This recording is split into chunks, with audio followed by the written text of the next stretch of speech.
கொல்கத்தா ஹோட்டலில் ஏற்பட்ட தீ விபத்தில் கரூர் மாவட்டத்தைச் சேர்ந்த 3 பேர் உயிரிழந்த சம்பவம் சோகத்தை ஏற்படுத்தியுள்ளது.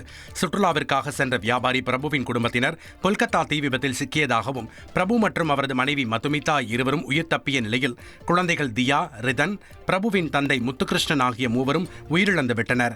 உயிரிழந்த மூவரின் உடலை சொந்த ஊரான கரூர் மாவட்டம் உப்பிடமங்கலத்திற்கு கொண்டுவர அரசு நடவடிக்கை எடுக்க வேண்டும் என உறவினர்கள் கேட்டுக் கொண்டனர்.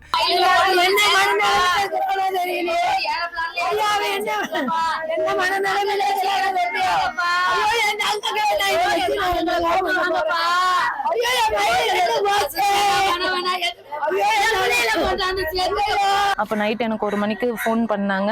இந்த மாதிரி நாங்க தங்கியிருந்த ஹோட்டல்ல தீ பிடிச்சிருச்சு அண்ணி. அப்போ நாங்க 2 பேரும் வெளியில இருந்தோம். உள்ள 8 மணிக்கெல்லாம் தீ பிடிச்சிருச்சு. எங்களால உள்ள போக முடியல. அப்ப 1 மணிக்கு தான் தீ அணைச்சாங்க. தீ அணைச்சு பார்க்கும்போது 3 பேருமே, ரிதன், தியா, அவங்க தாத்தா 3 பேரும் இறந்துட்டாங்க அப்படின்னு சொல்லிட்டு சொன்னாங்க.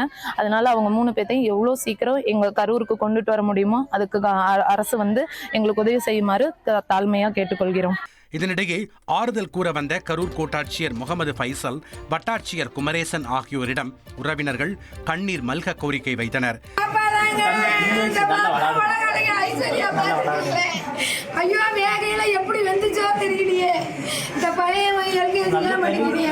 மூவரின் உடலை சொந்த ஊருக்கு விரைவாக கொண்டுவர நடவடிக்கை எடுக்கப்படும் என அதிகாரிகள் உறுதியளித்தனர். இதனிடையே விபத்து நடந்த கொல்கத்தா ஹோட்டல் குறித்து இறந்தவர்களின் உறவினர் ஒருவர் அதிர்ச்சி தகவல் தெரிவித்துள்ளார். உள்ளே இருந்து வெளியே வரானா லிஃப்ட் மட்டும்தான் உள்ளே வசதி இருக்குது. ஸ்டெப்ஸ் எல்லாம் கிடையாது. இருபுறமும் ரூம் இருக்கும். 2 சைடும் ரூம் இருக்கும்.